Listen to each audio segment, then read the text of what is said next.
Hello and welcome to another video from Rail. This video is part 4 of building an elevated track section. As you can see here in front of us, we've got the elevated track section that we've been building for the past couple of videos. In the past 2 videos we showed you how to do the calculations, how to build the track supports, how to install and cut the polystyrene foam and so on. So those videos are linked in this one, so if you haven't seen those, you can go back and see how we got here. Today, at the start of this video, I'm actually a little bit ahead of myself. So later in the video, we'll go back to doing some of the earlier steps. The reason I'm doing it this way is I just wanted to focus to see basically the end result, which is here, the mid stage, which is here at the middle, and then down the far end. We have the foam stage before the plaster cloth, and then some unpainted plaster cloth. You will also notice that I weathered all of the track here in front of us, and to do that I used a can of camouflage paint, earth brown, and just held it a couple inches from the track, sprayed it, and so on. I do have a video showing you how I did that, and also have one showing you how I did the point work. So those are also linked in this video. Alright, so the process is pretty simple. Here at the start, I just wanted to kind of give you an idea of some of the challenges that we ran into. So when I hung the plaster cloth, it actually dangled down, mainly because the top part was actually overhanging. And that was by design so that we could get a wider path and some room for scenics on the back scene. Basically, this was never designed to hold another track in the back here, so I had to use some tricks to basically expand that, and I'll show you how I did that in this video. But one of the problems I ran into was because this is sticking out, the plaster cloth would overhang and not stick to the actual train that we built. So I ended up using basically toothpicks. I broke toothpick off and kind of formed it and so on. Once the plaster cloth dried and I was happy with it, I ran a test, cleaned the track, and then I ran a test train around it. The test train found that some of these plaster cloth, when it dried, it kind of expanded out, and because the clearances were pretty tight, I ended up having to readjust the plaster cloth. So we'll show you how to do that as well. And then the next stage was to basically paint it. When the test train was happy with it, I did test it with the Bagnell shunter and the test train with the class Mach 4, Mach 3, and some other coaches. Maybe I think it was Mach 1 on there. So painting it was pretty simple. You can get all sorts of woodland scenics, fancy terrain paint, stuff like that. But to be brutally honest, I got this at Walmart. It's basically, it's matte acrylic paint. It was 8 fluid ounces, or 236 milliliters, and it was like $2.50. This one is 20745E burnt umber, and basically I applied it all with a $1.35 1-inch paintbrush. Painted the whole thing brown, let it dry. Then I used a second coat just to cover in all of the kind of white bits here where the plaster cloth still kind of broke through. I still need to repaint this, and as you can see, I was using some smaller paintbrushes to do the finer detail. So once I was happy with that, what I also did was take some pewter gray. It could be any kind of gray, but same matte acrylic paint. It's quick drying. It's a little watery. So one of the problems I did run into is in a few places I got some on the back seam because I was going a little too fast with the paintbrush. But I copped onto that after I did the first part, so the rest of it I didn't really splatter it on the back seam. You will see that I did get a nice chunk of it here by accident. So there's going to be a tree growing there, and the rest of it just looks like birds, so it kind of adds to it. But yes, you know, no one's perfect, even I make mistakes. So anyway, so that's what I did there. So I took the pewter gray and another 1-inch paintbrush, and I basically kind of, as you can see here, painted in various sections, kind of parts where it kind of looked like it would stick out and nothing would grow on it, just so it had that kind of rock kind of look to it. And you can see here, it works pretty well, and and I was quite happy with that. So the next part was to basically mix some water and PVA glue. I actually used the Maltesers connector container. It was left over from Christmas. Filled it up about 2.5 inches with water, and then I put in a couple of globs of PVA glue. So it was roughly probably somewhere around 4 to 5 parts water to 1 part PVA glue. Then I dumped in some Dawn, which is basically very similar to Fairy washing up liquid. Put a fairly decent amount of that in, and then I mixed it around and ended up with this kind of blue solution. Poured it into this $1 squirt bottle I got at Dollar Tree. You probably get these at Poundland, so save yourself some money. Then all I did was basically spray it down like that. Got it till I got the thing pretty good and wet after it was had been dried, and then I mixed together some scenic stuff. So what I did was I took this piece of card and I took this is actually a container from a Nest Protect fire alarm. And then I mixed in some Woodland Scenics various turf. So I used a scoop or two of green blended turf. I used a scoop of fine weeds, fine turf weeds. I used 3 or 4 scoops of fine turf soil. Then I mixed in, last but not least, the coarse turf, light green. That kind of is what kind of gives you this kind of growth looking thing along the side here. Mixed it all in here. I tried a couple of different things. One thing I tried was kind of holding it up to the top of the thing, angling it down, blowing on it. That made a huge mess, as you can probably see here from the side of the track. So what I found actually worked much better was to hold it like this, and then basically just flick it like so onto the thing, and just move it up and down until you got pretty good coverage. Add some more, flick it again, and it produced this and this and this, so it worked out really well. So I'm very happy with it. And then finally, a trick that I learned from the folks over at New Junction. You should check out their channel, it's pretty cool, especially because it is a new junction. It's kind of a neat. I took a $1 can of hairspray, so my wife was very nice this morning and went into Dollar Tree for me and got I think $1 hairspray. So rather than stealing your wife or girlfriend's hairspray, you know, just ask them to get the cheap stuff, and they should be able to hook you up. So a couple of sprays of this just to seal it in, and it worked out really well.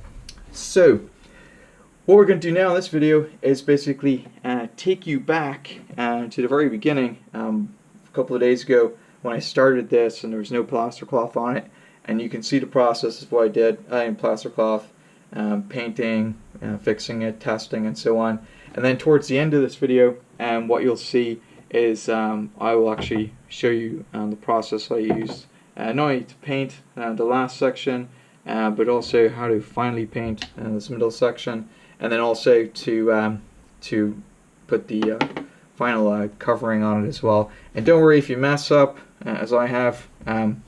The Woodland Scenic stuff is pretty forgiving. With the plaster cloth, it kind of came right off. Other parts where it's stained, I'm going to put scenics in there anyway, so just to make it look three-dimensional. So we'll blend it into the back scene as well. So 2 things about this video.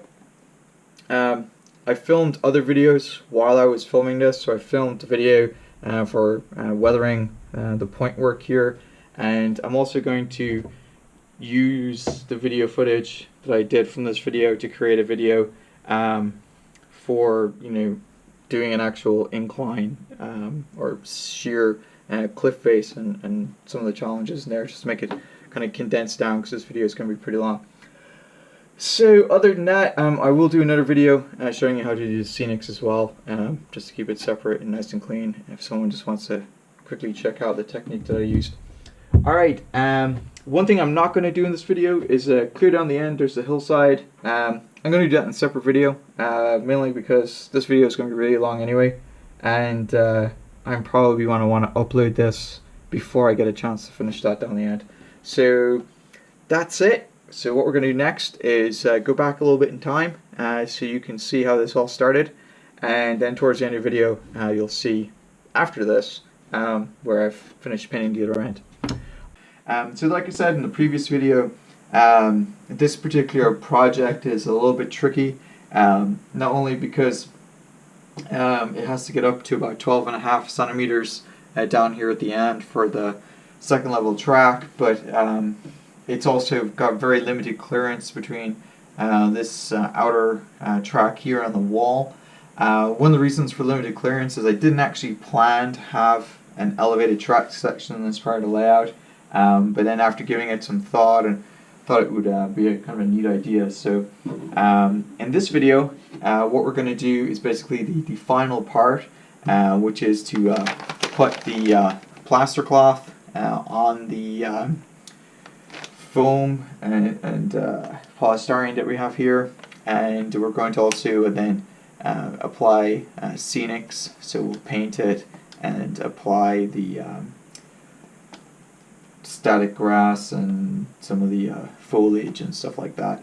So one thing you will notice is, and one thing I've done since the last video, is I've kind of put some construction paper up here that's been cut into lengths.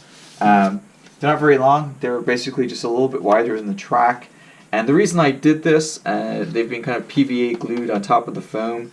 It's actually to track where the track is going to go. So I basically tested out the track, cleared down the end there, and basically cut this to fit where the track was going. Now it's not perfectly straight. It won't really matter. We'll level it out with ballast. But basically the idea is that it gives us a flat surface to put the track on. So in this video, what we're going to do is basically use the Woodland Scenics plaster cloth, and by placing that on top of this, it should maintain its kind of flat surface and still pick up the contours and stuff from the polystyrene. I did do some testing as well with some pantograph electric locos. So used the Lima Class 87, APT, a couple of Hornby Class 86s, Bachmann Class 85, just to make sure that if I decide to put catenary in here, that there's plenty of room for that and it wasn't going to foul it up anywhere. Wherever there was a little bit of an issue, not only did I cut enough to fix it with the foam, but also to accommodate the width from the plaster cloth as well. So you can see here what I've done is I've just got some paper and then some kitchen towel on top of it, just to protect the track. I'll make it a little bit easier, but still gives me a surface to connect the plaster cloth to when I'm applying it. So applying the plaster cloth is pretty simple. What we're going to do is basically open this up and cut it into lengths that are a little bit, almost the length from the top here down to the surface. Because this is sort of a flat section, we're going to get away with slightly shorter lengths and just apply more than one to it. I suspect it's going to take me a while, so what I'm going to do is I'm going to show you cutting this up and applying one or two of them, and then I will show you the end result after a while, because it's basically a repetitive process. It's going to take a while for this to dry, and then we will paint it and then show you that process as well.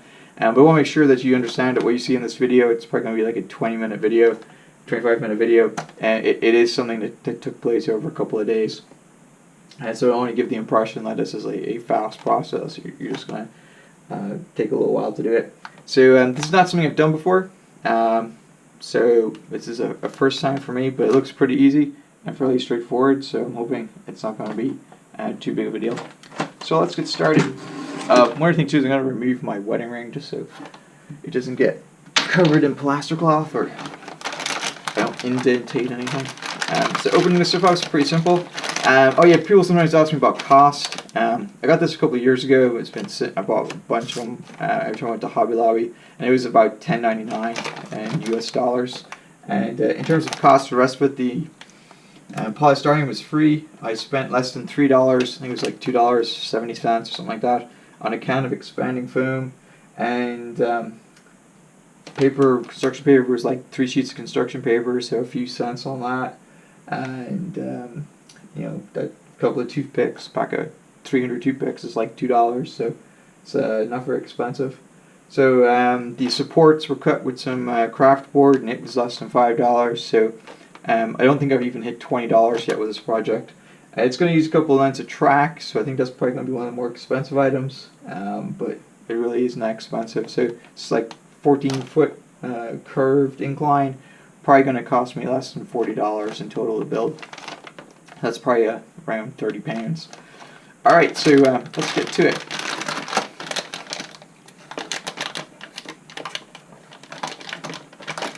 It's in a resealable bag, which is handy.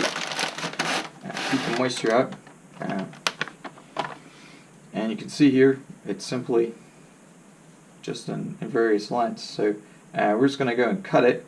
Now I'm not quite sure if I want to do it this way or lengthways. I think I'm going to do it this way and do it that way down because it's just going to be a bit easier. So for this, I'm just going to take a regular scissors and just cut a couple of lengths of it. Make sure that it's not too long. Looks like that is almost perfect, so we'll use that as a guide. Now, because it's inclining down, you're going to start off with larger and then work your way down, and it doesn't need to be perfect either. You just eyeball it.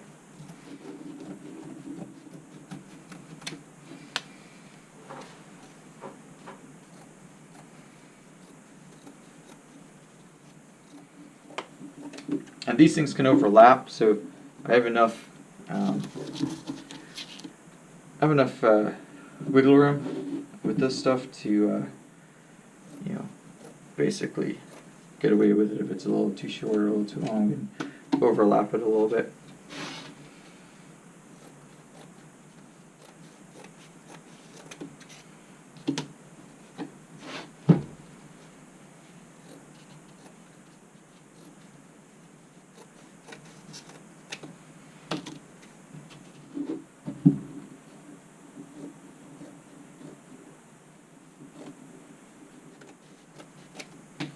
Okay, so I've done a couple of them, and I think that's enough just to give you guys an idea of how it works. So I'm going to move the rule over here, and we'll get started.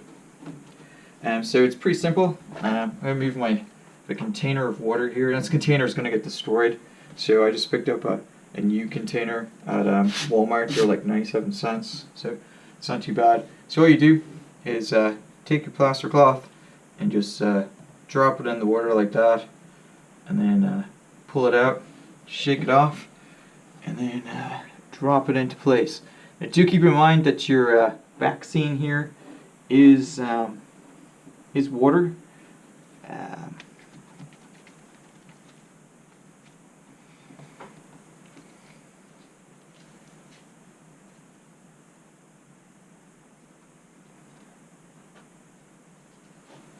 may actually want to move this over a little bit so that it picks up the contours.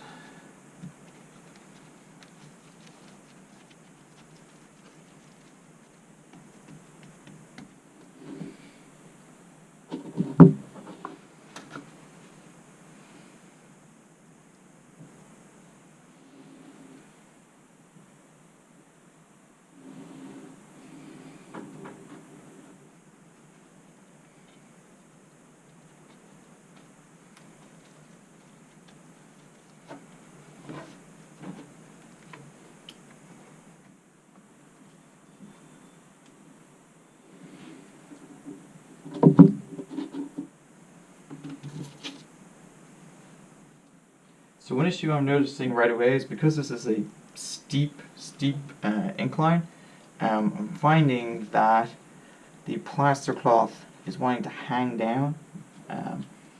So I may have to figure out a way to keep it hanging in there until it dries. But so far so good. So what I'm going to do is I'm going to keep doing this all the way along, and we will show you the end result as we get closer to the end. Alright.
So one thing I'm noticing, if you look here, it's just kind of like sitting in the wind. I think it's because it's just so steep.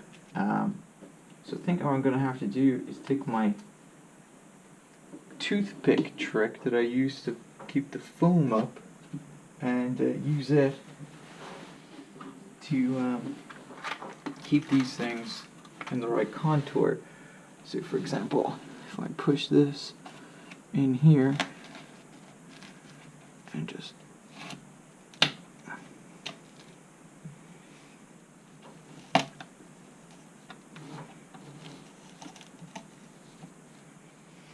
I'm going to have to start doing that in order to keep the contour, just because it's too steep. I don't think the plaster cloth here is quite doing what it should be doing because of that.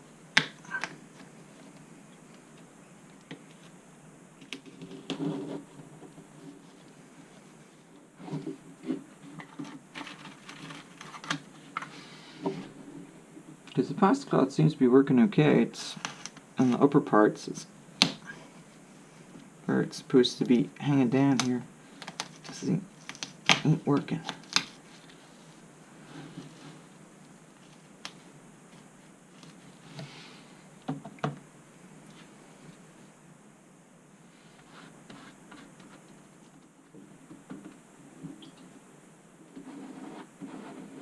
Now this plaster cloth has sat around for a while too, so I'm just hoping that it's not past its prime, but there was no best before date or anything like that on it, so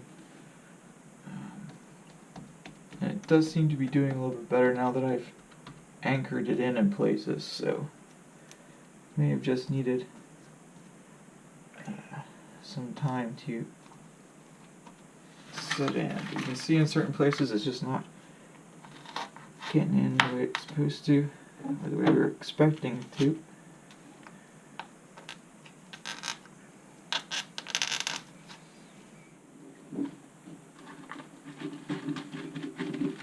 That's okay, we can break these things up and use it to support.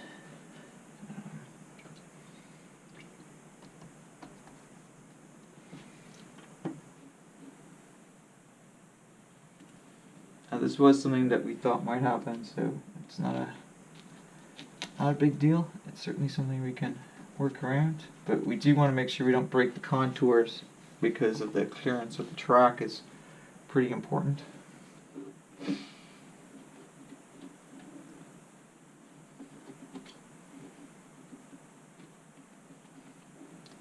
Alright, so that looks like it fixed the problem. So I'm going to keep doing this all the way down and make sure we get it right, and you guys can see the end result here in a little bit. Alright, so you can see here we've made a fair amount of progress. We've used probably about 2/3 of the roll, and we've gone about 6 feet or so. I did discover that on the contoured pieces it made more sense to sort of use smaller strips, so I started to cut these down lengthways and then half, starting at the top and then working down and then overlapping, and it seemed to adhere better to the plaster cloth, overlapping it quite a bit. I still had to pin it up in a few places, but it's so far so good, looking pretty decent. I did have to drop some water in a few places, so I dipped my fingers in and sort of just molded it where it was sticking out a little bit, but you can see there it's looking pretty nice. So I'm gonna go finish this, and then we'll show you the end result at the end of it. But you can see there it's not too bad. The only thing I've noticed that's different from other videos is that because of the rock face, it's sort of hanging. So in a few places I've had to pin it up with the toothpicks, and I've just used a small piece at the end, and you can see from looking through here, you can't see where I've pinned it because it goes through the plaster cloth, so it's looking pretty nice. Alright, so like I said, once we've done with all this, we'll let it completely dry, although in some places it's already starting to dry pretty well, and then we can paint over it. One thing I have been doing as well is dipping my hand in the water and just sort of rubbing it back and forth as you go along, just to make sure that it's plaster is all smoothed out, and you can't really see any overlapping lines. So I think once we've painted it, it'll look pretty nice, and you get some interesting kind of contours and stuff with it as well. Alright, well, let me continue, and you guys will see the end result. Okay, so you can see here it's all well on its way to being dry. Looks pretty decent. If I pan the camera in a second, you'll see the whole thing. But basically, one thing you will notice is that the construction paper has sort of created these nice sweeping, sort of more natural looking overhangs for the track to sit on. So you can see we've managed to increase the surface area for the track as well up here. Obviously we'll have to fill this in to make it level for the track, but that's not going to be too hard. So what we're going to continue to do is let this dry for a couple hours, and then we'll show you how to paint it. But basically for the rest of this video, we're going to show you how to paint it, put the scenics on it, put the track on the top here, and then we still do have the pan the camera down. You'll see that it went all the way to the end there, except for the hillside. So that's probably, let's see, that's this is 4, it's another 2, which is 6, 7, 8, did about 10 feet in length, which is pretty much what I was expecting to do. So the other pack of plaster cloth I have, we'll do that other hillside, and we'll do that in a layout video. But for today, we're going to go and wait for this to dry, and then we'll show you how to paint this and add the scenics to it, put the track on top, and you can get a kind of a feel for how it's going to look. And hopefully you guys have enjoyed this series on building elevated track. So I'm going to go and let this dry for a while, and so the next part of the video will probably be a couple hours since I filmed this, and you'll at least be able to see how it's going to look with the paint and stuff on it, and we'll go from there. So one other thing, in a couple of places I've splashed the plaster onto the back scene, just so you can see it does actually come off with the premium back scenes from ID back scenes. It just comes right off, so it's pretty okay. So next part of the video you'll see us painting this, but you can see up close it's looking really nice. It's starting to dry pretty well, and once we get the paint and the scenics on it, it'll look pretty decent. One thing you might be wondering is like, oh, maybe I need to plaster over it because it's got lots of holes in it. I'm not going to worry about that. The paint's going to absorb it, and the scenics will cover up any other holes and kind of embellishments on it. So really not too concerned if it's not 100% perfect. I was a little concerned that maybe the plaster cloth might cause some of the clearances to be messed up, so I will clean the track and probably run the test train through it, just to make sure nothing needs to be filed down or sanded down in order for it to still go through there before I put too much effort into the scenics. But I'm really liking the look of it. It looks pretty decent, and it's looking like a pretty realistic looking kind of hillside now, so it's pretty nice. So camera that way, you can see, and we'll just re-roll it. It's looking pretty good. Alright, so let's give it a little while, and it's dried pretty fast too. It's pretty impressive. So we'll let it dry some more until it's a bit solider, and then we'll go ahead.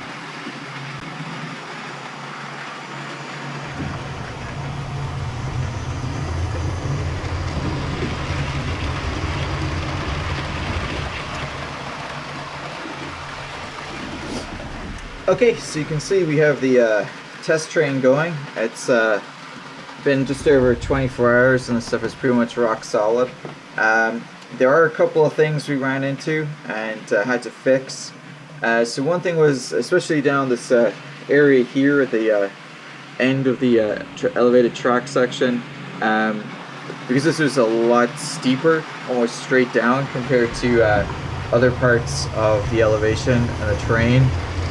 Some of the plaster cloth kind of hung down, didn't quite adhere smoothly to the polystyrene that was underneath, so we ended up taking some toothpicks, as you saw, and we kind of plugged it in. Well, as it dried, it sort of still hung down a little bit, so there's a few places where the plaster cloth was sticking out instead of being sucked in against the surface. And so what happened was the train was actually hitting off certain parts of it. So what we ended up doing was just taking your thumb and pushing up against the plaster cloth. In a few places where it was hard, it just required a little bit of pressure, and then it would just pop back into place, and then it was fine. There was one section, which is actually right here, where the plaster cloth, while it did dry and stuff, it was kind of sticking out to a point where it was impeding some of the wider coaches. So I ended up tacking that back in with the little toothpicks. So I just used a pair of pliers, and I can show you here. Just get a pair of pliers and basically snap the toothpick off, and then just basically put it into the plaster cloth like this. So you get it, and then just take the side of the pliers and push it through the plaster cloth like so, and it basically tacks it back into place. So didn't really need to do this in many places. It really was just around here where there was kind of a steep portion. It's dried out pretty nicely. It's not entirely rigid, so that there's some play in it to work with. We can see here it's working pretty well. So with the test train, I've been running it for about an hour, just to make sure that none of the stuff that I tacked in moved, but also to make sure that, you know, as the train moved around, that there wasn't clearances that didn't work out very well. But so far so good. It's working pretty well. I did use the track eraser all the way down the track just to make sure it was clean before I ran the train. But so far so good. So the next stage, I'm going to take this train off. If you're wondering why I'm using this train, the Bachmann shunder is actually wide, and then these are various coaches of different sizes: Mach 4, Coronation Scott Mach 1, and the LMS coach, and the rail freight. And the reason I used those ones was that they're a little bit taller, a little bit wider, some of them a bit longer. They're just various different shapes, just to make sure that there's no track clearance problems with the terrain here, just because it's so close to the track. But so far so good.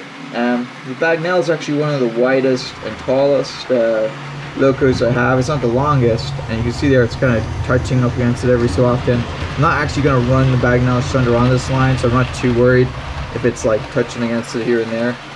It's also kind of handy because if you stop the train, you can look at the edge that ran along this for dust from the plaster cloth, just to make sure it's not hitting anywhere.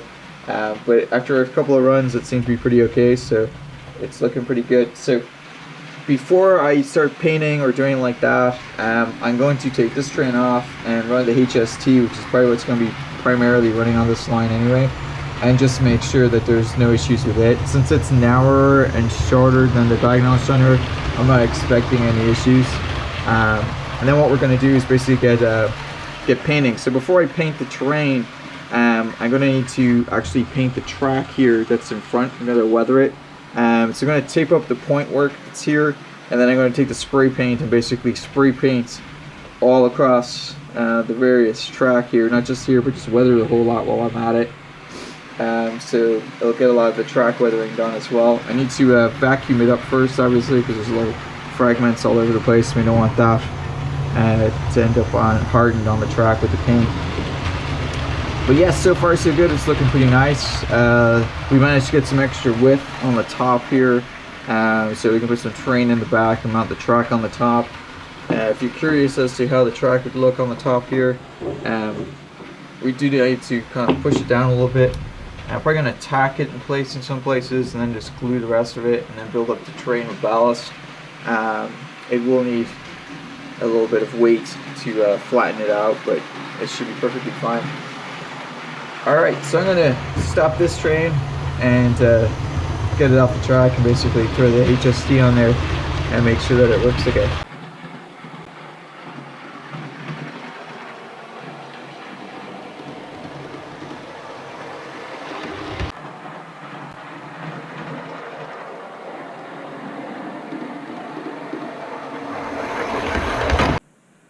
Okay, so you can see here we've weathered the track, and if you saw my weathering points video, you would have seen how I did this with the spray paint and so on.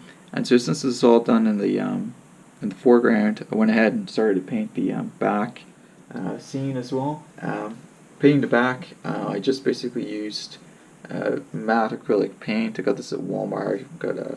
It's 236 milliliters for about $3 or $4, and probably like not even a quarter of it is painted this whole section.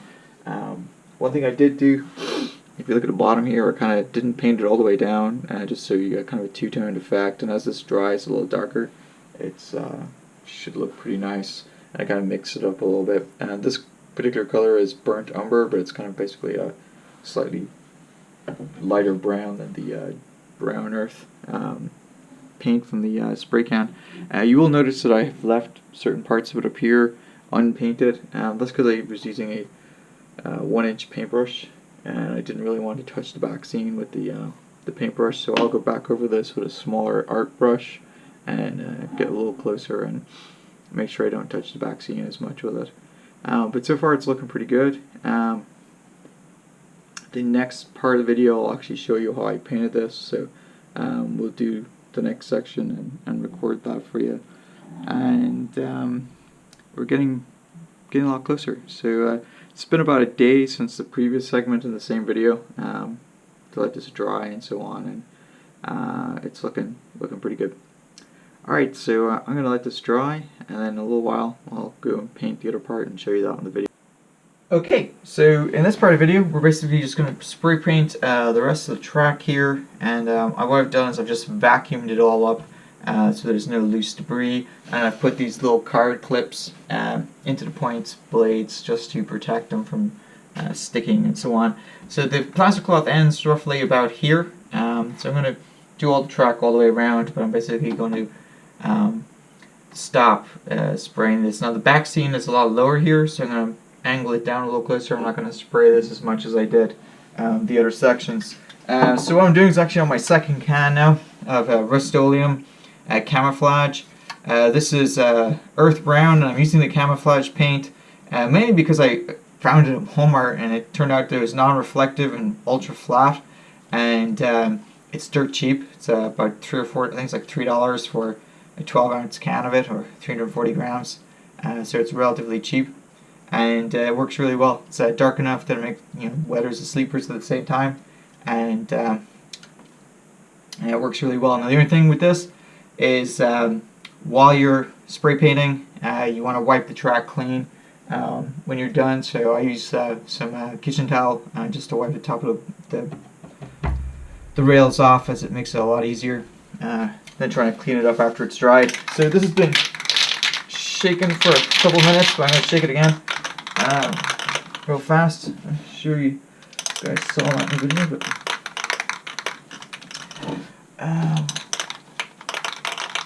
now I put the camera a little further away just because I don't want it to get covered in spray paint. Alright, so hopefully this works pretty well. So first of all, just a little section that's a little further away. Just spray it back and forth like this. Now this stuff smells real bad. I'm actually going to spray paint the baseboards as well, just to darken it. But I am going to cover my mouth up with some protective gear here while I spray paint this, just so I don't get any too much toxic fumes in my face.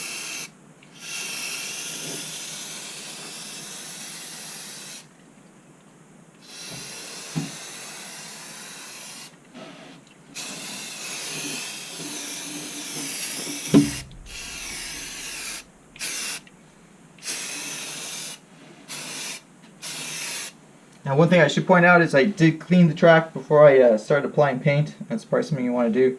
I'm also going to weather the old Tryon track that's over here as well, since I'm over here weathering track.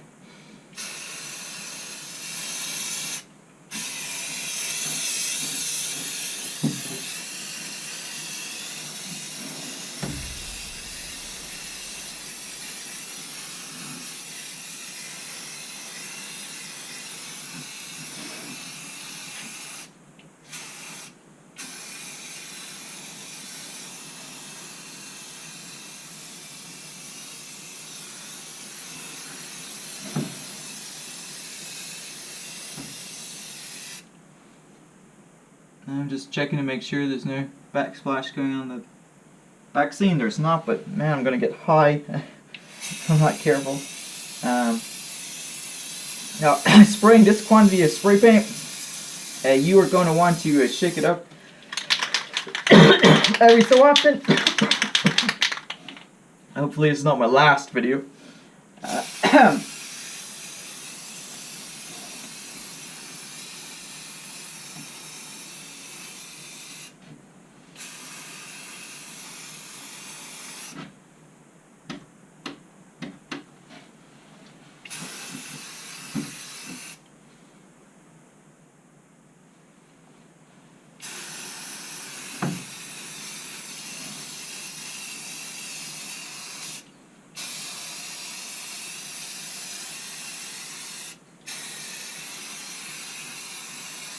Now, like I said, I'm just taking advantage of this to spray paint some of the baseboard as well, and I'll help with scenery later. Yeah, since I'm over here doing it.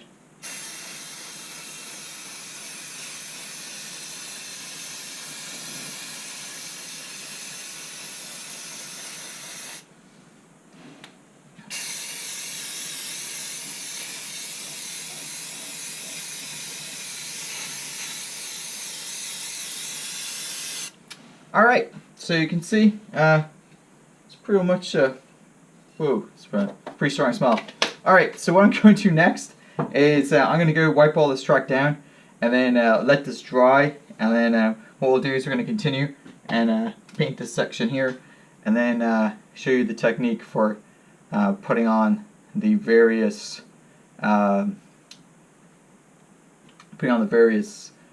underbrush and so on with the woodland scenic stuff. So, give me a few minutes. It's going to take probably about an hour for this to dry, and then we'll continue. Right, just to show you how we clean off the track, while it's still wet, you just take a piece of kitchen towel and run your finger along the lines. You are going to get paint on your hands. So if you really don't like that, or you have an issue with it, maybe wear some gloves or something. But me, I'm just going to run it down, and I would almost do it twice if you've got a particularly long section you're doing. If you're not confident with this, I would do it in smaller sections, just so that you do it fast enough that you get it while it's still wet. Having a chiseled enamel paint off a track for hours in the past, I can tell you, you do not want to let this dry without getting it all off. It is not fun. There's better things you could be doing with your time. Okay, so while you can see here we've cleaned off all the track, all the point work, thankfully it still works. So what we're going to do next is, while this is drying, we're going to basically fill in the gaps here in the paintwork. So we're going to go and shake this up, roll a bunch of it out, and then we're just going to carefully apply paint. So I'll do a little bit of this, and then you kind of will get the general idea. So for the edges here that are near the actual back scene, we're just going to apply them very slowly so we don't splatter anything. This is a little challenging to do on the camera, but basically just do it slowly like this until you get the whole thing painted. And obviously it's a bit of a painstaking process, but you only have to do it once, and you don't have to worry about messing up the back scene. Now, one thing you'll notice is I left a bit of a ledge here just so we can build up the back scene and blend it into the background of the back scene, and we'll do a separate video on how to kind of take different elements and sort of blend that in, and we might look at some of the products from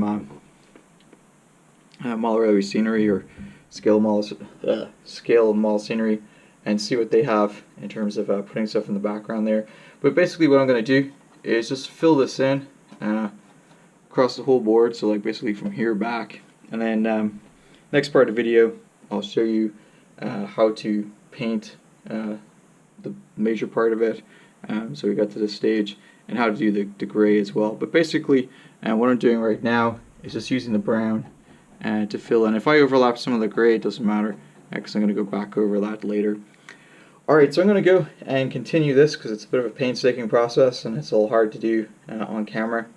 So just literally dabbing the paint slowly and covering up wherever I see white with the brown paint. And it's going to take a while. Don't forget that you'll get into places that you can't necessarily see here, but if you're running something like a GoPro or one of those cam trucks, it'll pick up some of the stuff as well. So before I put the actual final covering on with the woodland scenics, fine turfs and stuff like that, I'm going to actually take the GoPro and run it down the side here just to make sure I haven't missed any spots. Alright, so I'm going to stop recording and I'm going to continue painting and we'll show you the end result when it's finished. Okay, so I've filled in a lot of the white parts that are over on this side. There are still a few around the gray, and I'll paint those momentarily.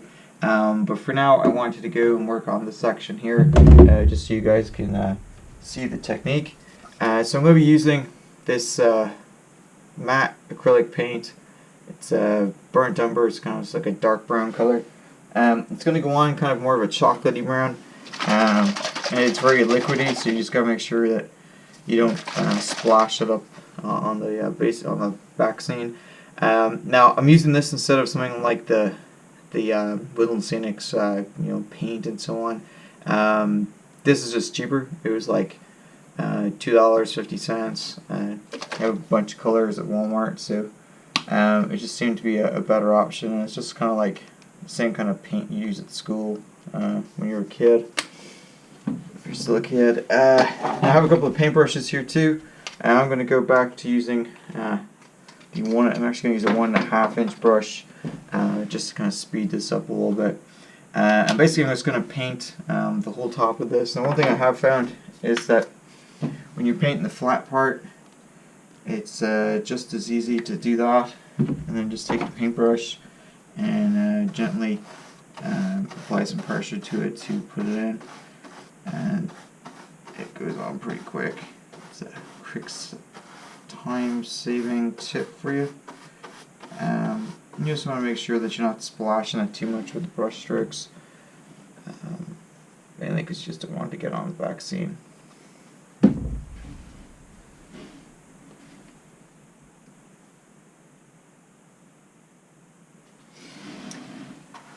Okay.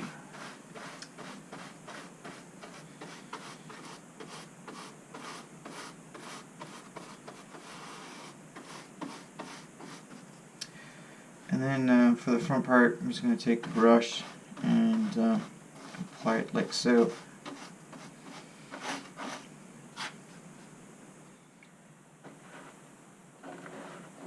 Now once this dries, some of the outer parts, like once it bit that sticks out here, maybe this piece that sticks out here, I'm going to go in and repaint those with the gray paint, just because it'll kind of highlight some of the rock features when you put the scenic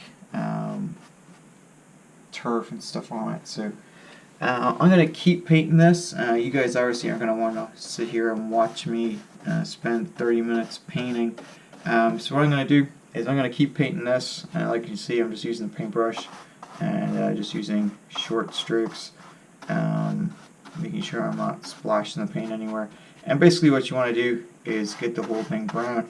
You can see down here there's some oversplash from the spray paint when I weathered the track. I'm not going to completely paint over that, and I kind of like blend it in a little bit, and it gives you that kind of like dark light kind of contrast. You can also see that it's going on in a kind of a funky lighter brown than you'd expect. And obviously you can see here, this is what it dries to, and this is what's going on. So just because it's going on a little bit lighter, it will eventually dry off into the darker color. Okay, so it looks like the GoPro, even though I had it switched off, is kind of low on battery. So I'm going to go and paint this. No one's watching me paint this anyway. So I'm going to go finish painting this and charge GoPro battery at the same time.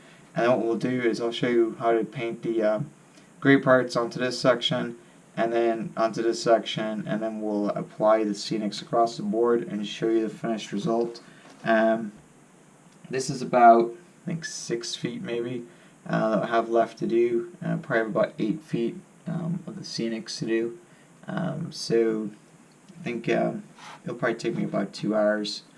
So I'm going to take my time with it here. Alright, so let me go keep working on this while I go charge the GoPro battery. Okay, so you can see here, I went ahead and added the gray paint while the GoPro was charging. I haven't done it to the whole section, I've just done it to this particular part. You can see I've basically painted it over in areas where it kind of looked like there would be rocks sticking out and so on. Hasn't quite fully dried, so what I'm going to do next is to show you guys how to paint on the gray stuff to give it that kind of rock effect. And when you see the final result, basically the gray is just coming through a little bit, so it has that kind of multiple colors that makes it look a little more realistic. I also applied a second coat of gray in certain areas, so you can see it's darker in some areas and more mixed in with the brown in others, and that also adds to the effect. Okay, so let me turn the camera off and move it a little bit, and you guys can see how we apply the gray paint. Okay, so the section I'm going to be applying the gray paint to is basically this final piece here, and I'm going to primarily put it on parts that stick out. So like here, you can see I've already put some there. I'll probably put some here and maybe some in here and along here. Now I just painted this a little while ago. It's been about an hour and it's pretty much dry, so it should be okay. So for this, we're just using another thing of matte acrylic paint. This is pewter gray. This one's a little thicker than the one I was using that was brown. If I roll it out here, you'll see it's a little bit thicker. It's not as runny, so it's a little easier to work with. And that could well be that's just cheap paint. Different things are. Anyway, so what you basically do is just dip the brush in it and just apply the paint loosely from one side to the other, and you'll get that kind of effect that I've been getting with the other parts. For this particular part, I'm thinking that the rock face would be extruding out a little bit here, so I'm going to apply as much paint as I want, like so. And so you just basically look at the contours of the thing and see where it kind of makes sense to do it. So here again, this piece is sticking out, so I'm going to go and brush the gray in like so. And you see I've kind of overrun it a little bit. It doesn't really matter. Again, with this final piece of wall over here, looks like this might be something that would stick out. And there's also a piece in here that's sort of embedded. I think that too would look well in the gray. You don't want to paint the whole wall gray, otherwise it won't. You won't have that kind of balance of different colors. But that's pretty much it. I'm going to do a little bit here as well. You don't have to do a whole lot. You'll blend it in with the scenic stuff anyway. Now on the top part here, I actually had a bit of a ledge that I built up to build scenery on top of, and what I've been doing is some of these raised sections look like they might be rocks, so to assist with that kind of scenery, I'm just going to paint some of these in the gray.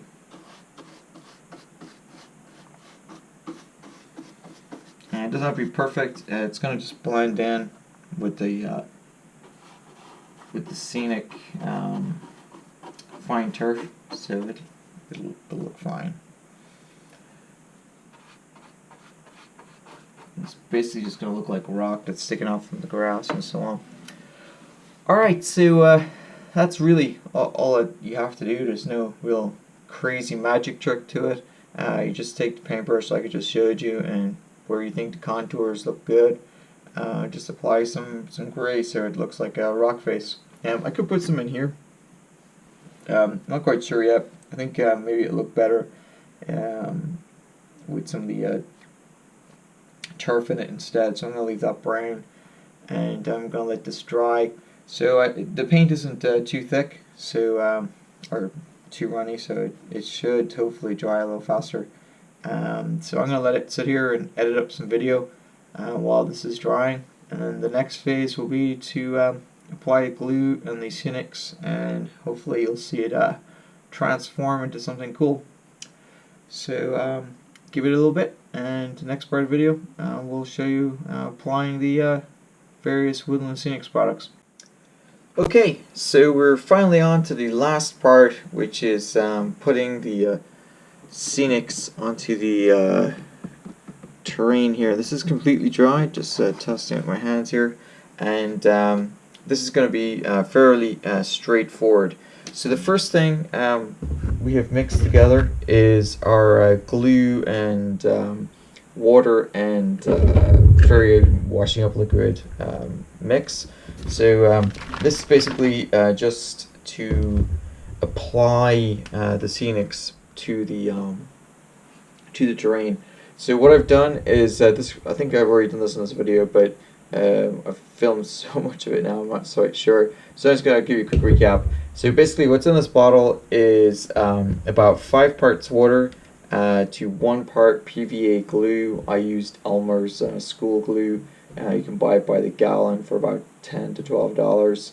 And I used about half a cup, probably not half, but half a cap full of Dawn concentrated Simply Clean, which is why it has a kind of blue color, which is this stuff here, and it's basically washing up liquid. It's pretty straightforward. I actually got this for $1 at the Dollar Tree, and so you're gonna need this, and basically what we're gonna do is we're gonna get this and basically wet this whole thing down and put the scenics on it. So I'm going to set that to one side. So the first thing we need to do is mix together. Once you've got that mixed together in a bottle, and by the way, the square bottle was also $1 from the Dollar Tree. So Poundland, stuff like that's a great place to pick stuff up. So what we're going to do next is to show you how to mix this together. So the scenics is actually a blend of these particular items from Woodland Scenics. You can see here I got this from Hobby Lobby for $9.48. I think you can get them straight from Woodland Scenics on Amazon Prime for about $11, and you can also pick them up from places like Hobby Link and so on here in the States. In Europe, you guys know where you can pick this stuff up from. Places like Hatton's and stuff like that. I think stock it. Any good hobby shops can have this stuff. And so basically we have soil, and it's their fine turf. We also have Woodland Scenics coarse turf. It's light green, and we're using this green blend turf as well as blended turf. And then we've got this fine turf weeds. And what I'm using to mix it is this actual container here, and the container is literally the base of the packaging from a Nest Protect alarm. You can pretty much use anything, but this is actually kind of a handy little container. It's made from some sort of heavy-duty plastic, which is kind of neat. So the first thing I'm going to do is just take, this is purely random by the way, I have no idea, just throw some in. So you get a good pile of it there. That's the soil done. Then next thing I do is, we'll go with the blended turf. Again, good decent size blob of that. I'm going to use slightly less weeds. The weeds were basically just to give it a slightly darker tinge, since this is pretty light. So maybe not so much now, but hey. So we threw that in there, and last but not least, the coarse turf. Now the coarse turf isn't going to come out. It's kind of thick. So just undo this top of it, and then just dump a whole bunch of it in. And basically, the coarse turf, you don't have to use too much of it. It's basically what's going to give it that sort of terrain or growth growing out from it. Then what I did was, this is low tech as you can get. Just mix it all together with your hands, just break it up. And so I did this for about half a minute or so, just break it down. And I try not to spill it too much, try to get it mixed up as well as I could.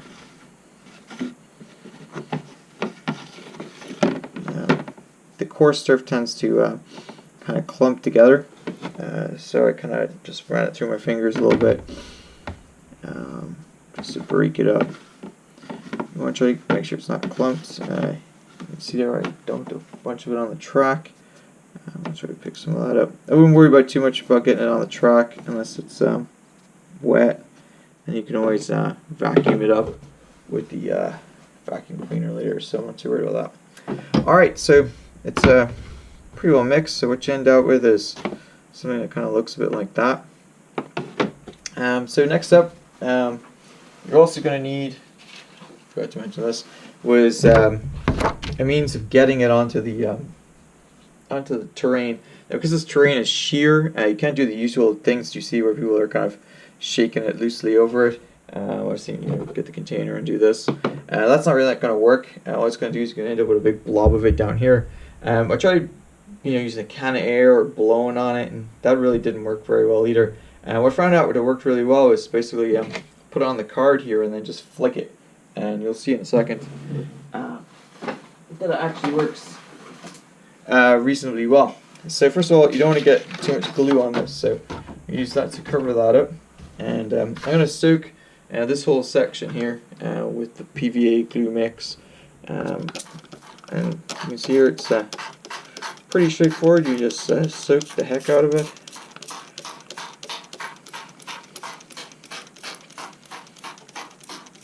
Now the good thing with putting this in a squirt bottle is that you can actually leave it there. I'm trying not to get too much of the glue on the...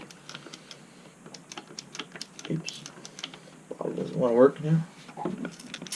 There we go. You don't get too much of the PVA glue on the back seam. I'm not too worried about getting it on the... It's pretty watered down, so I'm not too worried about getting it on the track itself. I'm going to ballast the track pretty soon anyway, and it's actually one of the reasons why I weathered it as well. Alright, so you can see there, it's pretty much glued up pretty well. So I'm going to take this, just dump a little bit of it, not too much, like so, kind of break it up a little more with your fingers, and then like I said, you just angle it near the top here and just let loose.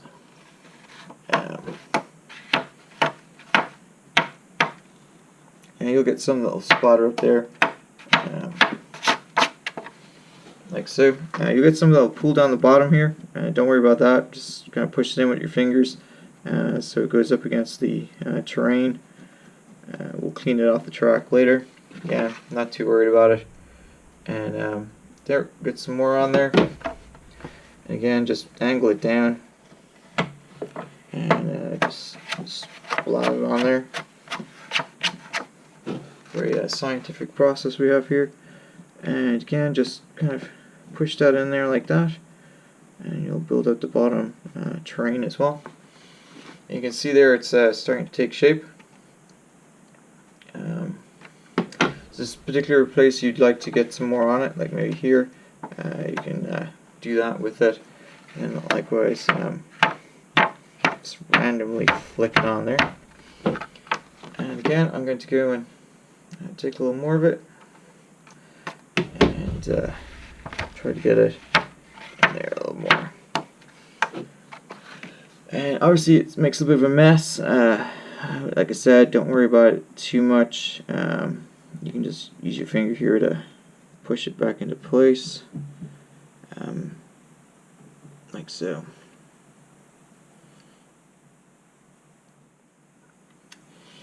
Alright, and that's basically all there is to it. So I'm going to work my way down here. So I'm going to pause the camera and move it over a little bit, and maybe do another section, and then you can sort of see it coming together.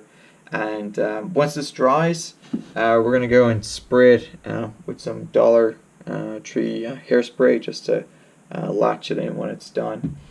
I'm also going to show you how to do the bushes and stuff up here in the next video. So this is part 4. It's been pretty long, so I know you guys, if you're still watching this, congratulations, you watched more of the video than I was expecting you to. So I'm going to take a small piece of it here. Notice there's a bit here that's not really got it, so it's pretty easy. You can just, I wouldn't blow on it. I tried that on the other section and it kind of backfired on me. I ended up spending 10 minutes trying to clean up the thing. You will get some on the track. You may have to chisel it off later when it dries, or you may just simply use less ballast when you ballast it. But yeah, it's looking pretty neat, and it'll look even better once it dries. It dries a little darker, and the glue will dry as well.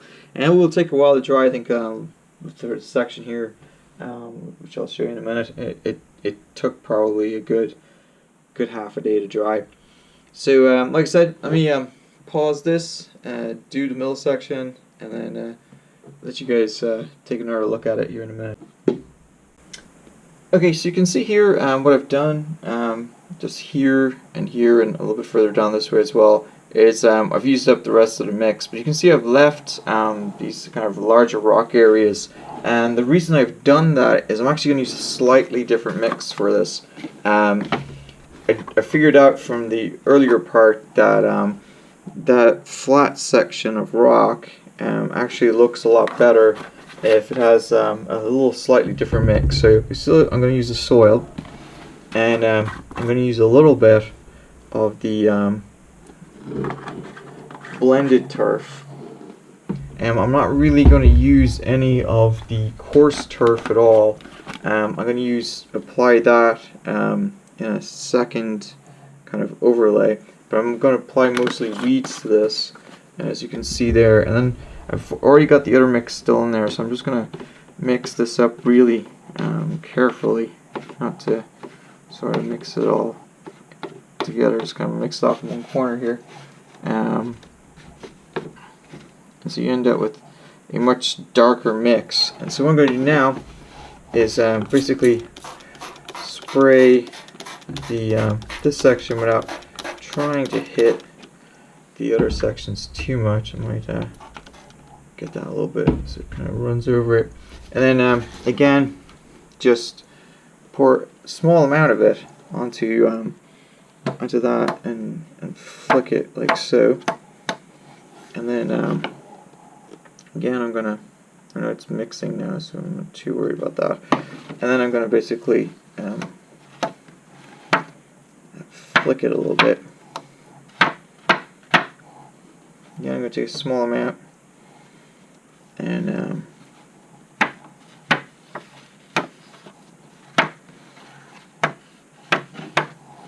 like so, and then you can sort of just push it away from the track a little bit, so it'll create a more natural looking edge to it.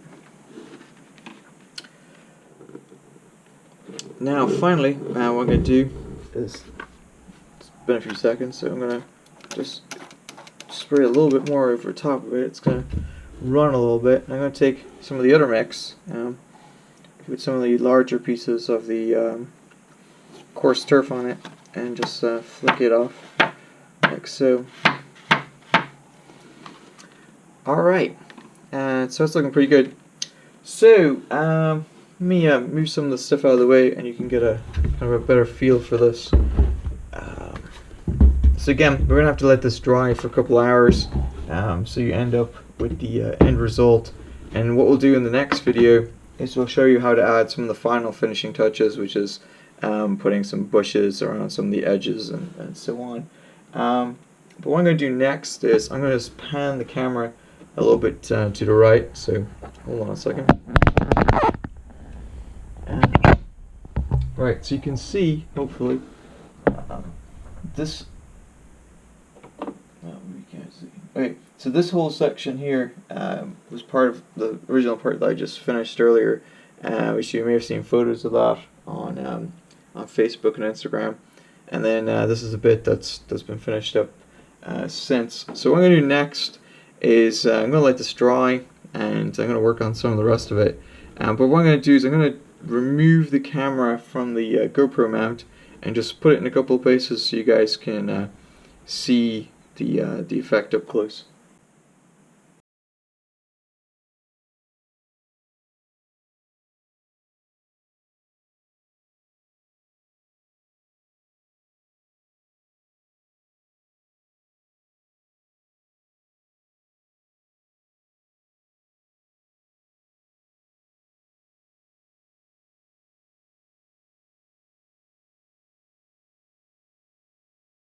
So you can see here, this piece is the one that we did earlier, and then this part down here is the piece I just showed you being done now, and you can see it looks really cool. So we're gonna let this dry, like I said, and we'll show you. I'll move the camera down a little bit, give you a few more clips before the end of the video, but basically you guys will get a good idea of how it's gonna look. So in part 5, I have some cork and stuff coming, so I think the cork is going to work well on the track bed up here, just to kind of level off some of the contours. I'm also going to show you how to blend the foreground into the back scene, and I'll probably do that maybe as a separate video, I'm not sure yet. There are a couple of things, some paint ended up on the back scene that needs to be fixed. There's only one small piece that really needs fixed, and we'll show you how to do that as well. And so I think part 5 will be a lot shorter, but we'll also show you how to do like the bushes and stuff like that to add some extra detailing to it. Once this is done, I think part 6 will focus on getting that curve that's clear down the far end of the start of the incline, and getting the track in place all the way up and testing it.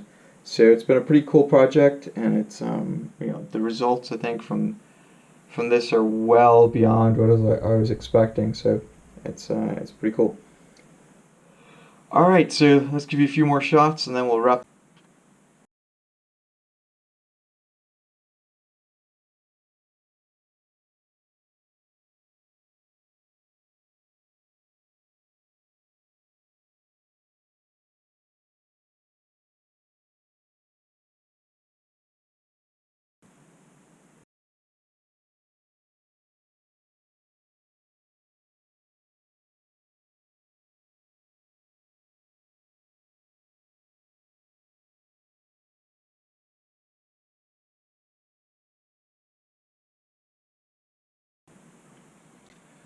Alright, so that's it for this video. I hope you guys enjoyed it. If you guys have any questions or comments or suggestions, please leave them in the comments below. Feel free. I really appreciate some feedback on this one. See what you guys think, and if you guys have any suggestions or anything you think I should change, let me know. Otherwise, I hope you guys enjoyed it, like I said, and until next time.